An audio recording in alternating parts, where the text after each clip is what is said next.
자, 오늘 또 이렇게 복한 안식 환영 예배 시간이 되었습니다. 저희가 금요일은 이제 가상 칠언에 대해서 함께 살펴보고 있죠. 벌써 이제 여섯 번째 시간입니다. 그래서 오늘은 여섯 번째 예수님께서 하신 여섯 번째 말씀, 다 이루었다라는 이 말씀을 저희가 함께 살펴보는 시간을 갖도록 하겠습니다.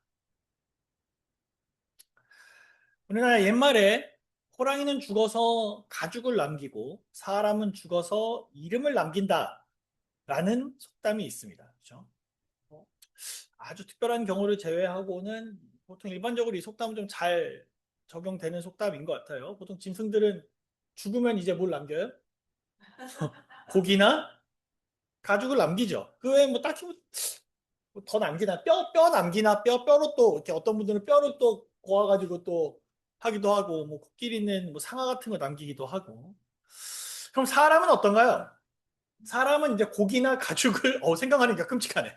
사람은 그런 걸 남기지 않죠. 그렇죠? 사람은 고기나 가죽을 남기지 않는 대신 그 사람이 지금까지 살아온 어떤 삶을 토대로 인생을 평가받고 그 평가가 꼬리표처럼 계속 이제 그 사람을 따라오게 되는 것 같습니다. 그 사람이 뭐 좋은 인생을 살았건 혹은 뭐 나쁜 인생을 살았건 그 모든 평가가 내려지게 되어 있는 것 같아요.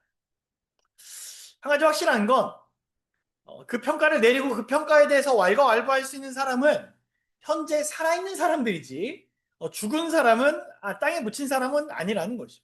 왜냐하면 땅에 묻혀 있으면 우리가 뭐 아무것도 알 수가 없기 때문에 내가 뭐 내 삶에 좋은 평가가 내려지는지 뭐 나쁜 평가가 내려지는지 뭐 모르죠 뭐. 그렇죠? 내가 지금까지 살아오면서 이루기에 노력했던 것들이 잘 유지가 되고 있는지. 제가 보통 드라마 이런 거 보면 우리 대기업의 회장님들이 그런 걱정을 많이 하더라고요. 내가 열심히 읽어놓은 이 회사가 유지가 될 것인지 말 것인지 뭐 그런 걱정하시는데 뭐 잘 모르죠 뭐. 잘 될 수도 있고 자기가 읽어놓은 사업이 잘 될 수도 있고 정말 뭐랄까 좀 풍비박산 날 수도 뭐 있습니다. 뭐 이런 것들에 비추어 보면 보통 우리들의 인생은 정말 최선을 다해서 살아가지만 뭐랄까요 그 마침표를 정확하게 딱 찍고 끝내기가 참 어려운 것이 사람의 인생이라는 생각이 듭니다. 이렇게 봐도 미완성이고 또 저렇게 봐도 미완성인 것 같아요. 내가 내 뜻에 따라서 다 남기고 갈 수도 없고 내 뜻에 따라서 다 유지시킬 수도 없고 또 다 가져갈 수도 없는 것이 우리 인생인 것 같습니다. 그러나 우리의 인생의 끝은 미완성일 수밖에 없지만 주님의 끝은 달랐던 것 같아요. 그분의 삶의 끝은 우리들처럼 미완성으로 끝나지 않았습니다. 모든 것을 이룬 삶이 바로 예수님의 삶이라고 할 수가 있을 것 같아요. 그리고 그 위대한 결과의 선언을 이제 어디서 하시냐면 이 십자가 위에서 그 위대한 선언을 하시는 것입니다. 다 같이 요한복음 19장 30절에 있는 말씀 같이 한번 읽어보도록 하겠습니다. 예수께서 시작. 예수께서 신 포도주를 받으신 후 가라사대 다 이루었다 하시고 머리를 숙이시고 영혼이 돌아가시니라. 다 이루었다. 이것이 예수님께서 하신 그 영광의 선포였습니다. 여러분, 이 말씀이 위대한 선언이자 너무나도 영광스러운 사건을 한마디로 딱 압축해서 보여주는 말씀이라는 것을 우리는 기억할 필요가 있습니다. 여러분, 우리가 운동을 하거나 어떤 분야에서 고수와 이 고수가 아닌 하수의 차이가 뭔지 아십니까? 고수와 하수의 차이. 고수는 요란하지 않습니다. 조잡하지 않아요. 막 이렇게 하지 않습니다. 뭔가 수식어를 많이 붙이고 막 요란하게 행동하고 막 뭘 꾸미려고 하는 사람은 진짜 고수가 아닌 것 같아요. 되게 잔잔한 것 같은데 조용한 것 같은데 한 방, 아주 강력한 한 방이 있는 사람을 우리는 보통 뭐라고 이야기하냐면 고수라고 이야기하는 것 같아요. 근데 여러분 예수님의 삶을 가만히 돌아보면 예수님은 정말 모든 부분에 있어서 정말 고수였습니다. 말씀에 있어서 당연히 고수였고요. 기도에 있어서 고수였고요. 인류 구원을 하는 데 있어서 고수가 누구예요? 예수님이세요. 그런데 이 말씀의 나는 내가 다 이루었다라는 이 말씀, 그 영광스러운 선포라는 측면으로 봤을 때 의문점이 생기는 거예요. 왜 하필 지금일까? 왜 예수님은 이 타이밍에 그 말씀을 하시는 걸까? 여러분, 우리가 예수님의 생애를 잘 알지만 좀 살펴보면 예수님의 생애에서 자랑스럽고 영광스럽고 정말 멋진 순간들이 얼마나 많았습니까? 뭐 예를 들어 볼까요? 뭐가 있을까요? 뭐 죽은 나사로를 예를 들어 볼까요? 죽은 나사로를 이렇게 수의를 두른 채 죽은 나사로가 무덤에서 나올 수 있도록 도와주신 장면. 이거 엄청난 거잖아요. 그렇죠?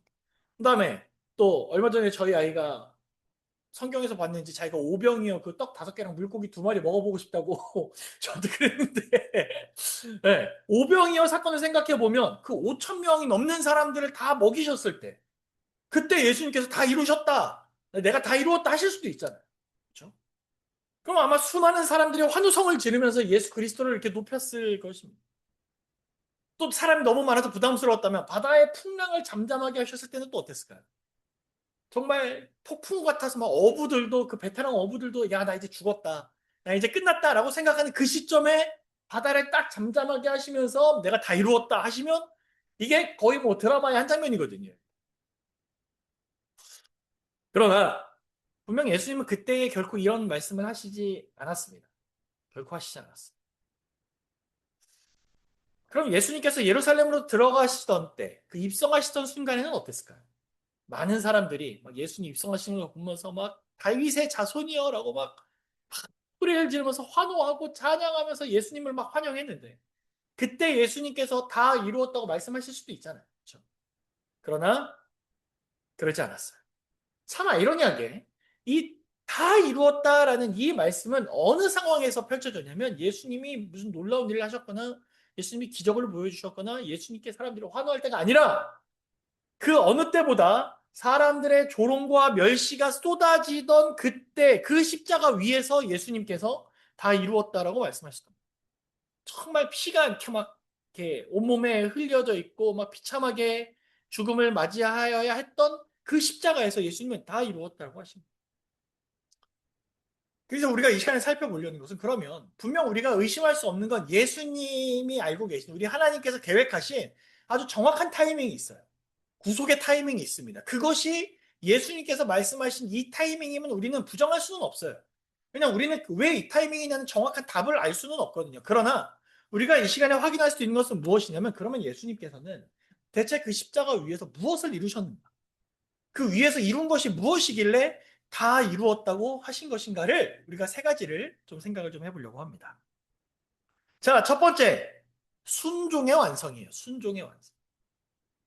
자, 우리 빌립보서 2장 6절부터 8절에 있는 말씀 같이 한번 읽어보겠습니다. 그는 시작. 그는 근본 하나님의 본체시나 하나님과 동등됨을 취할 것으로 여기지 아니하시고 오히려 자기를 비워 종의 형체를 가져 사람들과 같이 되었고 사람의 모양으로 나타나셨음에 자기를 낮추시고 죽기까지 복종하셨으니 곧 십자가에 죽으십니다. 예수님께서 십자가에서 완성하셨던 첫 번째는 무엇이냐면 순종의 완성이에요. 순종의 완성. 여러분 제가 지난 화요일 그 전 시간 화요일 그 매 이제 화요일에 기본 교리를 살펴보면서 이제 그 기본 교리에 있는 그 하나님에 대해서 저희가 지금 살펴보고 있는데요. 이제 아들 하나님에 대해서 우리가 나누면서 어떤 이야기를 나누냐면 원래 예수님은 하나님이시라고 우리가 이야기를 나누었잖아요. 그러나 우리 인류를 구원하기 위하여 인간의 몸을 입고 하나님과 동등됨을 취하지 않으시고 종의 모습으로 이 땅에 오신 분이 누구냐면 예수님이세요. 그래서 예수님은 죽기까지 복종하셔서 십자가에 돌아가셨어요. 우리가 주목해야 될 표현이 저기 저 밑에 있는 죽기까지 복종하셨다라는 표현입니다. 여러분 우리가 다 알지만 십자가를 진다는 것이 얼마나 무서운 일입니까? 또 얼마나 고통스러운 일입니까? 길을 가고 있는데 이 길을 내가 계속 따라가면 2시간 후에 죽는다라는 것이 정해진 길이라면 여러분 어떻게 하시겠습니까? 누군가가 내 목숨을 위협하고 있고 내 목숨이 죽을 수 있다라는 사실을 안다면 그 길을 여러분 가시겠습니까? 제가 운전을 이렇게 하다 보면 예상치 못한 진짜 사고가 날 뻔하는 순간들이 있거든요. 그렇죠? 진짜 사고가 날 뻔한 순간들이 있어요. 그러면 어떻게 되냐면 그 길을 또 한 번 지나갈 때 그때 기억이 떠오릅니다. 아, 맞아. 이 길에서 그런 차가 있었지. 그런 사고가 날 뻔했었지가 머릿속에 계속 맴돌아요. 그래서 나도 모르게 그 길, 똑같은 길을 지나가게 할 때는 살짝 조금인 긴장이 좀 올라오게 됩니다. 그렇죠? 근데 우리가 사고가 난 것도 아니고 죽은 것도 아니고 다친 것도 아니잖아요.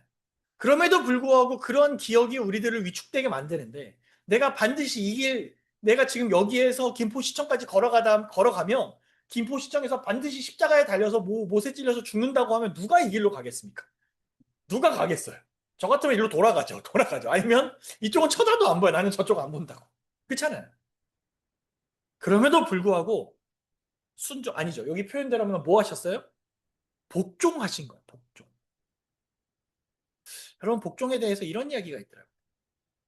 한 전쟁터에서 하루의 전투가 끝나고 나서 지휘관이 그날 전투의 상황에 대해서 이제 장교들과 이제 피드백을 하고 있었습니다. 평가를 하고 있었어요. 그러다 지휘관이 물어봤습니다. 어느 군인이 가장 탁월한 군인이었는가? 라고 이제 물어봐요. 그러다 장교들이 대답합니다. 가장 탁월한 군인은 용감하게 싸우다가 전사한 군인입니다. 또 다른 장교가 뭐 이 군인이 더 훌륭합니다. 이 군인이 더 탁월한 군인입니다. 이렇게 막 이야기를 했어요. 근데 지휘관이 다 듣더니 아닙니다. 오늘 전장에서 최선의 군인은 적을 죽이려고 칼을 들어서 막 내리치려는 순간에 태강 나팔 소리를 듣고 적을 치지 않고 팔을 내리고 그 나팔 소리에 맞게 후퇴한 군인이 탁월한 군인입니다. 지휘관의 명령에 복종한 것이 가장 탁월한 군인입니다. 이렇게 이야기했다. 여러분 우리가 살아가면서 교회에 대해서 또 하나님의 말씀에 대해서 신앙에 대해서 많은 이야기를 합니다. 그런데 때로는 우리가 한번 스스로 돌아보기 원하는 것은 혹시 내가 이 말씀에 대한 것을 복종의 측면이 아닌 지식의 측면으로 접근하고 있던 것은 아닌지 우리가 다시 한번 돌아볼 필요가 있는 거예요. 단순한 지식이라면 그것을 실천하고 안 하고는 내 마음입니다. 어디에서 알 수 있을까요? 제가 얼마 전에 어제죠, 바로 어제 저희 집에 사실 뭐가 있었냐면 그 턱걸이 하도록 철봉이 있었어요. 턱걸이 철봉. 그거 비쌉니다. 7만 원 주고 샀어요. 그래서 사서 아주 튼튼한 거를 제가 이제 매달릴 수 있는 튼튼한 걸 세팅을 해놨어요. 그거를 작년 7월에 샀습니다. 그거 왜 샀냐? 제가 운동에 관련된 책을 보다가 이거다 싶은 거예요. 야, 이게 올해 나의 건강을 지켜줄 것은 이 책에 나온 이 철봉이로구나. 라고 해서 끝까지 들으세요. 아, 그래. 이게 샀어요. 그런데 또 이게 중고로 샀습니다. 그러니까 원래는 20만 원짜리인데 7만 원에 샀어요. 그래서 싸게 샀잖아요. 너무 기분이 좋아서 와, 이게 나의 어깨를 지켜주고 내가 수영하는 데 도움을 주고 할 것이다. 5번 했습니다. 5번. 그리고 저희 집사람이 저에게 말하길 팔아. 그래서 어제 다시 당근으로 팔았어요. 어제 눈물을 머금고 그래도 손해는 많이 보지 않았습니다. 제가 왜 이 말씀을 드리냐면 책에서 여러분 책 보면 뭐 운동하는 법, 다이어트 하는 법, 뭐 어떻게 잘하는 법, 뭐 지식을 쌓는 법, 하다못해 돈 버는 법, 뭐 오래 사는 법 별책이 다 있어요. 그러나 그 책이 계속 나오는 이유는 뭡니까? 하나만 있으면 되잖아요. 사람들이 잘 실천할 거면. 실천을 안 하니까. 그냥 선택을 하니까. 근데 우리가 거기에 너무 익숙해져 있다 보니까 예수님께서 보여주신 것은 복종의 측면인데 우리는 자꾸 선택의 측면으로 가려는 거예요. 아, 예수님께서 십자가에 복종하셨구나. 근데 나는 선택해야지. 나는 내가 원하면 하고 아니면 안 하고. 이 시간 우리가 다시 한번 결심하기 원하는 것은 올 2026년에 우리가 주님의 말씀에 복종하는 한 해가 되길 간절히 소망합니다. 그리고 그 모본에 분명 그 순종과 복종의 그 모습이 우리에게 보여주시는 모본임을 여러분 꼭 기억하게 되시길 간절히 바랍니다. 예수님께서 이렇게 말씀하셨어요. 같이 한번 읽어보겠습니다. 누가복음 22장 46절. 가라사대 시작. 가라사대 아버지여 만일 아버지의 뜻이여든 이 잔을 내게서 옮기시옵소서. 그러나 내 원대로 마옵시고 아버지의 원대로 되기를 원하나이다 하시. 아버지의 원대로 되기를 원하나이다. 여러분 이 기도가 우리 모두의 기도가 되길 간절히 소망합니다. 하나님의 뜻이 제 삶에 이루어지길 원한다는 이것이 오늘 이 2026년 우리 김포교회 모든 성도님들과 저의 분명한 간증이 되길 간절히 바랍니다. 그렇게 예수님은 십자가에서 순종을 다 이루어내셨어요. 완성을 보여주셨어요. 자, 두 번째는 뭘까요? 두 번째는 사랑의 완성입니다. 사랑의 완성. 여러분 예수님께서는 십자가에서 사랑의 완성을 다 이루셨습니다. 사실 예수님의 삶은 그냥 그 자체로도 충분히 사랑을 전파하는 그러한 삶이셨어요. 그렇죠? 뭐 유대인들은 이제 그 당시 유대인들, 바리새인들은 이방인들은 뭐 쳐다도 안 받고 예, 병 걸린 사람들도 쳐다도 안 받고, 아까 우리 지성께서 병든 사람들에 대한, 이 아프신 분들에 대한 기도를 해주셨습니다만, 유대인들에게 그런 기도는 의미가 없습니다. 왜냐하면 그건 하나님이 치신 거니까 자기들이 기도할 게 아니에요.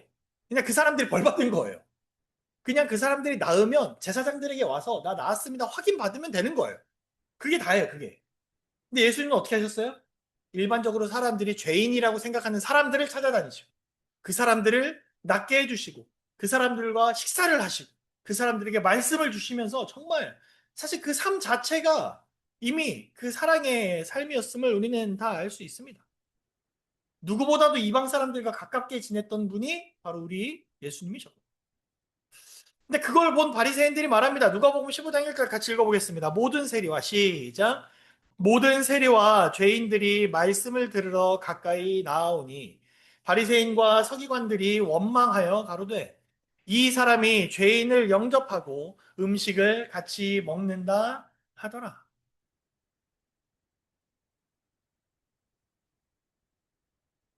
참 이 말씀에서 우스운 것이 뭐냐면 바리새인들과 이 서기관들, 세리들도 예수님의 말씀을 들으러 온 사람이거든요. 근데 우리나라 속담 중에 뭐 묻은 개가 뭐 묻은 개를 나무란다 그래요? 네, 똥 묻은 개가 겨 묻은 개 나무란다고 합니다. 솔직히 우리가 하나님의 말씀과 율법에 대해서 거의 지식이 없는 사람들과 그걸 잘 알지만 지키지 않는 사람들 중에서 누가 똥 묻은 개에 가깝겠습니까? 알지만 제대로 안 지키고 자기 멋대로 해석하는 이 바리새인들과 세리가 사실 누구를 탓할 수가 없는 사람들이에요. 그런데 오히려 그들이 세리와 이 세리와 이 바리새인들과 이 서기관들이 와서 오히려 죄인들을 싫어하고 배척하고 와서 하는 말은 예수님이 그들과 함께 지낸다고 비방하고 지금 이렇게 하는 모습을 우리가 성경에서 보면서 참 우스울 때가 있습니다. 그럼에도 불구하고 그들은 당시 힘이 있었기 때문에 이렇게 비방할 수 있었어요. 근데 예수님은 그걸 개의치 않으셨습니다. 오히려 그 인생 전체에 걸쳐서 더 힘없고 더 죄인이라고 손가락질 당하고 병들어 아파하는 사람들을 찾아다니신 것이 예수님의 모습이었어요. 그리고 그런 사랑은 단순히 자기를 따르는 사람들에게만 해당되지 않았던 것 같습니다. 예수님의 삶은 자기를 따르고 좋아하는 사람이 아니라 모든 사람에게 해당됐어요. 누구까지 해당됐어요? 바리새인들도 해당됐어요. 네, 바리새인들까지도 가셔서 말씀 주시고 그들이 말씀 들으러 왔을 때 그들을 향한 말씀을 주시고 이렇게 하셨던 것입니다. 어쩌면 예수님은 그 십자가 위에서 그 원수까지도 사랑하는 것이 무엇인지를 보여주신 것이던 것. 그 완성이 십자가인 것입니다.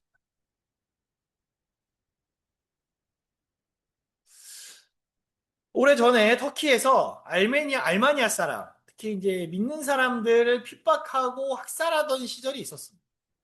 그냥 터키 군인이 믿는 사람 집에 들어가서 학살을 했는데 그 집에는 마침 오빠와 누이가 있었어요. 먼저 오빠를 살해합니다.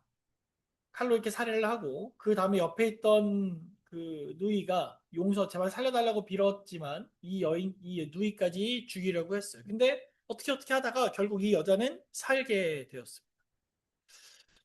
그래서 시간이 흘러 이 여자는 도망을 치고 살아남고 열심히 생활을 해서 간호사가 되었어요. 수후에 이 간호사가 열심히 일을 하고 있는데 한 환자가 들어옵니다. 근데 부상을 당해서 얼굴이 아주 형편없이 되었어요. 이 많이 부상을 당한 이 중환자가 입원을 해서 그녀가 치료를 담당하게 되었는데 가만히 그 사람의 얼굴을 보니까 이 사람이 누구예요? 네, 자기 오빠를 죽인 바로 그 사람이었던 거죠. 이 여자 마음에 이 고민이 막 일어나기 시작을 해요. 이 오빠의 원수인데 어떻게 해야 될 것인가? 이는 내 오빠를 죽인 사람인데 내가 어떻게 해야 될 것인가? 그러다 이 여자는 고민하고 기도하다가 내가 예수 믿는 사람으로서 예수님께서 원수 사랑하라고 하셨는데 내가 이 사람을 죽였어야 되겠는가라고 생각하고 정말 열심히 잘 치료해 주었다라고 합니다. 치료하지 않고 그냥 두면 죽을 사람인데 정말 열심히 잘 치료를 해줘서 이 사람이 혼수 상태에 있다가 한 달 있다가 눈을 뜨게 돼. 눈을 뜨게 되고 자기를 간호해 주던 그 간호사의 얼굴을 자세히 보는데 가만히 보니까 이 사람도 깨달은 거예요. 이 간호사가 누구다? 내가 죽이려고 했던 오빠를 죽였고 죽이려고 했던 그 여자라는 것을 이 사람이 깨닫게 됩니다. 그래서 놀랍기도 하고 두려워하면서 물어봅니다. 혹시 당신 오빠가 누군가에게 살해당한 일이 있습니까? 예, 살해당했습니다. 그를 누가 죽였는지 압니까? 알죠. 누굽니까? 당신 아닙니까? 그러다 이 터키 군인이 놀라면서 아니 당신은 처음부터 이것을 안 것 같은데 내가 당신의 원수라는 것을 알면서 왜 나를 이렇게 친절하게 정성껏 간호해 주었습니까? 그러자 간호사가 말합니다. 나는 처음에 당신을 만났을 때 그러한 독한 마음도 품어보았어요. 그러나 나는 예수 믿는 사람인데 우리 주님이 원수까지도 사랑하라는 교훈을 주셨는데 내가 당신이 나의 원수인 줄 알지만 내가 더욱 당신을 간호하고 보살폈습니다. 그리고 당신이 지금 이렇게 낫게 되었으니 나는 너무나 기쁩니다. 라고 이야기를 했다고 합니다. 그 말을 들은 터키 군인은 눈물을 흘리면서 만일 당신이 믿는 기독교가 이와 같은 것이라면 이제부터 나도 예수를 믿겠소라고 하며 예수님을 믿게 되었다라고 합니다. 근데 여러분 사실 이런 이야기가 너무 감동적이긴 한데 감동적인 것과 동시에 도전적인 이야기인 거예요. 왜냐하면 마음속에 부담이 많이 되고 또 기도해야 될 것이 많이 떠오르는 부분입니다. 왜냐하면 우리가 살다 보면 불편할 수 있거든요. 우리가 살다 보면 마음에 안 맞을 수도 있거든요. 우리가 살다 보면 어려운 일이 생길 수도 있거든요. 도저히 내 머리로는 그 행동이나 생각이나 많은 것들이 이해가 되지 않고 같이 있는 것이 쉽지 않은 경우가 있습니다. 그러나 적어도 그 사람들이 적어도 말씀을 보면서 느낀 것은 적어도 그 사람들이 내 목숨을 위협하는 것은 아니지 않나? 라는 생각이 들게 되더라. 그들이 우리를 죽음의 위기까지 몰고 가지는 않지 않습니까? 우리 주님은 목숨을 빼앗으려 모든 악행을 서슴없이 저지르는 사람까지도 사랑하셨다라고 합니다. 그리고 그들도 구원받기 원하시며 말씀하시길 다 이루었다라고 하십니다. 마태복음 5장 44절 같이 읽어보겠습니다. 나는 시작. 나는 너희에게 이르노니 너희 원수를 사랑하며 너희를 핍박하는 자를 위하여 기도하라. 오해하지 않으시기 바랍니다. 제가 무슨 자격이 있어서 여러분 다 원수를 무조건 사랑하십시오 이렇게 말할 자격이 없어요. 네, 제 자격만 자신으로만 보면 그런 자격이 없는 사람입니다만 오늘 우리가 이 시간에 살펴보기 원하는 것은 예수님께서 이것을 이루셨습니다. 이루어내셨습니다. 그리고 우리는 그 예수님의 본을 따라가야 되는 사람들이라는 것을 여러분 꼭 기도하시고 함께 이 일을 위하여 함께 예수님께 매달리는 우리 모두가 되어주시길 간절히 바랍니다. 자, 세 번째, 예수님께서는 복음 전파를 완성하셨습니다. 예수님의 삶을 이렇게 연구를 좀 하다 보면 이제 여러 가지 컨셉으로 좀 바라볼 수 있는데요. 그 중에 하나 바라볼 수 있는 컨셉이 뭐냐면 제자를 키우셨다라는. 이게 사실 짧은 기간이거든요. 이 3년 반이라는 시간은 사실 그리 길지 않은 시간입니다. 그렇죠? 그리 길지 않은 시간. 그 짧은 공생의 기간에 후계자들을 양성하는데 많은 힘을 쏟으셨어요. 그래서 그 사람들이 12제자라고 불리게 되죠. 근데 문제가 생겼습니다. 이 제자들의 입장에서 언제나 자신의 앞에서 자기를 이렇게 이끌어 주실 거라고 믿고 따랐던 주님이 십자가에 달려서 돌아가 버리신 거예요. 아니 어쩌면 이들의 흔들림은 예수님께서 잡혀가시던 그 날의 밤부터 시작되었는지도 모르겠습니다. 마가복음 14장 48절부터 보면 이렇게 나와 있습니다. 같이 읽어보겠습니다. 예수께서 무리에게 말씀하여 가라사대 너희가 강도를 잡는 것 같이 검과 몽치를 가지고 나를 잡으러 나왔느냐? 내가 날마다 너희와 함께 성전에 있어 가르쳤으되 너희가 나를 잡지 아니하였도다. 그러나 이는 성경을 이루려 함이니라 하시더라. 제자들이 다 이 예수를 버리고 도망하니라. 다 도망가 버린 거예요. 우리 예수님 내가 끄에 따르겠습니다 하다가 예수님이 잡힐 것 같으니까 사람들이 검이랑 몽둥이 들고 찾아오니까 도망가 버린. 가장 위급한 순간에 도망가죠. 예수님을 향한 그들의 믿음과 신뢰가 흔들리는 아주 대표적인 순간이라고 할 수 있습니다. 그러나 오늘 예수님께서 십자가에서 말씀하신 다 이루었다라는 이 말씀은 이렇게 쉽게 흔들리고 연약한 제자들에게 주시는 위로의 말씀이자 격려의 말씀인 동시에 확신을 주시는 말씀입니다. 지금 다 흩어져 있지만 아직 두려워 떨고 있지만 나중에 이 제자들이 예수님께서 부활하셨을 때 그 예수님의 손에 못 자고 그리고 예수님과 말씀을 나누었을 때 그 기쁨 그리고 예수님께서 지금까지 하신 모든 말씀이 다 이루어졌으며 앞으로 주실 말씀도 모두 다 이루어질 것임을 알게 되었을 때 그 모든 과정의 정점이 뭐예요? 십자가인 것입니다. 그 십자가에서 예수님이 주신 다 이루었다가 정말 그 위급한 순간에 흔들리고 도망가던 그 제자들의 마음을 붙잡는 아주 중요한 큰 메시지가 되는 것입니다. 나중에 이 제자들이 세상에 나가서 복음을 전파하게 될 때 늘 복음을 전하면서 예수님과의 그 있었던 일들을 돌이켜보지 않겠습니까? 그때 이 제자들의 마음속에 모두 같이 떠오르는 거예요. 예수님께서 하셨던 그 사역의 정점, 모든 것을 다 이루어내셨다는 그 사역의 정점을 이 제자들은 끊임없이 생각하게 되는 거예요. 그러니 그것이 그들에게 얼마나 큰 위로가 되고 또 힘이 되겠습니까? 간절히 바라기는 오늘 이 말씀이 우리 모두에게도 큰 위로와 힘이 되길 간절히 바랍니다. 큰 감동으로 다가오게 되길 간절히 소망합니다. 우리들에게 주어진 사명이 있다면 예수님께서 다 이루셨던 이 모든 사역에 이어서 우리가 이제 사람들에게 그것을 전해 나가는 것입니다. 예수님께서 이루신 복음 전파의 완성이 이제 우리가 그 바톤을 이어서 우리 주변 이들에게 이 사랑의 메시지를 전해야 되는 거예요. 사람들이 다 혼란해하고 있습니다. 무엇이 어디까지가 종점이고 어디까지가 목표점이고 어디까지가 마침표가 있는 지점인지 사람들이 몰라요. 그래서 그냥 끊임없이 하루하루 최선을 다해서만 살아가고 있는 이때에 우리가 무엇이 끝이고 무엇이 진짜 이루어지는 것이고 무엇이 진짜 사랑인지를 우리가 그들에게 전해야 된다는 것을 여러분 꼭 기억하게 되시길 간절히 바랍니다. 예수님의 다 이루었다라는 이 말씀은 바로 그러한 복음 전파를 완성하는 말씀이셨던 것 같아요. 이제 우리 2026년에 우리 교회에서 가장 많이 나와야 되는 그 기별 중에 하나가 십자가의 기별이 아닐까 하는 생각을 하게 됩니다. 뭐, 뭐 그렇다고 제가 막 지금부터 남은 모든 설교를 다 십자가만 설교할 수는 없지만 우리의 삶에서, 우리의 그 생활에서 또 우리가 함께 나누는 대화 속에서 또 우리가 함께하는 이 사역 속에서 이, 이 십자가에 대한 이 복음의 완성이 우리의 삶에서 흘러나오게 되길 간절히 소원합니다. 근데 말씀을 좀 정리해 볼까요? 오늘 여섯 번째 시간이었습니다. 이 시간 우리가 함께 살펴본 것은 다 이루었다라는 예수님의 말씀이었어요. 예수님께서 무엇을 이루셨는가? 첫 번째, 순종의 완성을 이루셨고요. 두 번째, 사랑의 완성을 이루셨습니다. 그리고 세 번째, 복음 전파의 완성을 이루어내셨어요. 이제 우리는 십자가에서 다 이루신 예수님의 뜻을 따라서 우리의 삶에서 그분의 말씀을 순종하며 이웃에게 나아가 복음을 전해야 된다는 것을 우리가 이 시간에 함께 살펴보았습니다.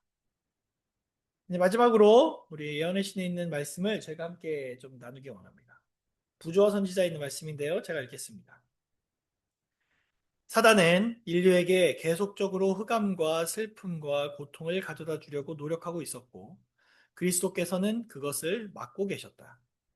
그들은 빛과 어둠 사이의 투쟁이 더욱 격렬해지는 것을 지켜보았다. 그리고 그리스도께서 십자가 위에서 숨을 거두시며 고통 중에 다 이루었다고 부르짖을 때에 승리의 함성이 온 하늘과 모든 세계에 울려 퍼졌다. 그렇게 오랫동안 이 세상에서 진행되어 오던 대쟁투의 승부가 그때 판가름이 났다. 승리자는 그리스도이셨다. 그분의 죽음은 아버지 하나님과 아들이 사람을 위하여 자기 부인과 희생의 정신을 발휘하실 만큼 충분한 사랑을 가지셨는지에 대한 의문을 풀어주었다. 사단은 거짓말쟁이요, 살인자로서의 자신의 참 성격을 드러냈다. 하늘의 지적 존재자들을 통치하도록 허용되었었더라면 사단은 자기의 권세하에 있는 사람들을 다스렸던 바로 그 동일한 정신을 나타내었을 것이라는 사실이 밝히 드러났다. 충성스러운 우주는 목소리를 합하여 하나님의 통치를 찬양하였다. 뭐 이미 예수님께서 우리 주님께서 승리를 이루어 내셨고요. 우리 주님께서 승리자이십니다. 그리고 온 우주가 우리 하나님의 통치를 찬양하고 있다고 합니다. 간절히 바라기는 우리의 삶도 그랬으면 좋겠습니다. 우리도 우리의 삶에서 하나님의 영광스러운 통치를 찬양하고 예수님의 승리를 찬양하며 또 그 승리의 기쁨을 함께 나누고 사람들에게 복음을 전하는 사람들이 우리 기쁨교회 모든 성도님들과 제가 되길 간절히 바랍니다. 항상 제가 늘 설교 마무리할 때는 이 그림으로 마무리를 하는데요. 내가 그리스도인이라는 것. 어쩌면 이 그리스도인이라는 사실은 우리가 이 사명을 감당해 나가야 되는 사람들임을 우리들에게 말해주고 있는 것 같습니다. 2026년 이제 벌써 이제 설이죠. 그럼 6월 중반이 다 지나가고 오늘 날씨가 상당히 상당히까지는 아니고 조금 포근했던 걸로 봐서 봄이 점점 오고 있습니다. 진짜 또 올 한 해가 지금 지나가고 있어요. 제가 더 많이 지나가기 전에 다시 한번 우리가 결심함으로써 우리 예수님의 사랑을 전하는 우리 복의 모든 성도님들과 제가 되길 간절히 바라면서 오늘 말씀을 마치겠습니다.